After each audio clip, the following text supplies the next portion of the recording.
The Cheeseboy628 Show, starring Cheeseboy628.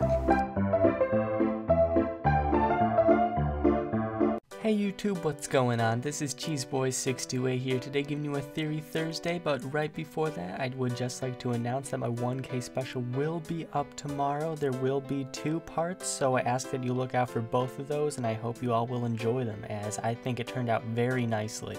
Now, I saw a comment on my last Theory Thursday practically asking if you can request more than one theory in the case that you were picked previously, and my answer to that is absolutely, especially in the case that multiple people want to see it. Although I want to create diversity, if it's what you guys want, it's what you guys are going to get.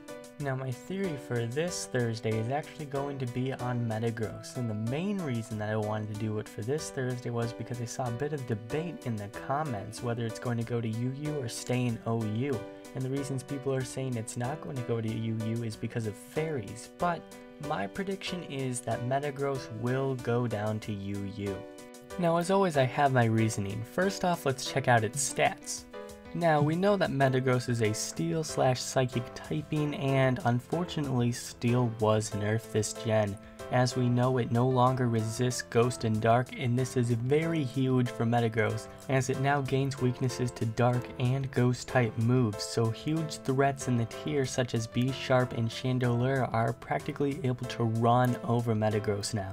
Metagross also has very few options for setting up, whether it's Hone Claws or Agility. Hone Claws can surely set up more for Meteor Mash to be stronger, and Agility can surely improve its speed as that is its lowest stat, but it's still not exactly what Metagross would need, as a Bulk Up or Dragon Dance kind of set would be much nicer. Obviously Metagross is not a dragon, but a +1 speed, +1 attack boost would be very nice for this poke. The Agilogross set with Agility plus Life Orb was very popular even in 5th gen, but mostly in 4th gen, because unless you're running Jolly with Agility, you're not going to outspeed a ton of pokes like Scarf Terrakion.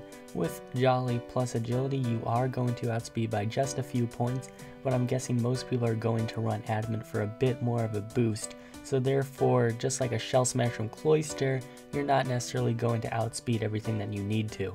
Now, Metagross is definitely still a great poke, and that's why it fits perfectly in UU. After all, it does have a decent move pool, as it does get Hone Claws and Agility for some decent setup, although not amazing. It does also carry the Elemental Punches and a decent dual stab, although Zen Headbutt isn't too great on the physical psychic side. But looking at its BST, it is 600, and that's of many 100 all-around pokes like Celebi and Jirachi. Just put more into attack and less in speed, basically. Metagross does carry decent enough offensive stats where it could be Choice Banded, even Choice Specs, and even Choice Scarfed. Although I have mentioned how Agility could be far superior, having a Scarfed Metagross might be enough to outspeed some of those pokes in that 108 range that are not Scarfed. Metagross also carries the very important Bullet Punch, which for its speed is definitely important to have some form of priority, especially in 6th gen where fairies are running amok just about everywhere. But to get to the argument where Metagross should be an OU to counter fairies, the only fairies classified in OU thus far are Azumarill, Klefki, and Mawile, and all 3 of those pokes are able to take Steel typing neutrally. Now when you get to the UU tier, the biggest fairy threats are Gardevoir, being Mega especially, and Florges, which is a special wall, and so having a physical Steel move trying to hit either of those is very nice, especially toward a Gardevoir where a Bullet Punch is able to do around 80% each time. So in conclusion, unfortunately I believe Metagross has finally lost enough power where it must go down, but find a very nice home in UU. So with that said, thank you all for watching. Please suggest more theories for next week, and like, comment, sub, and until later, peace.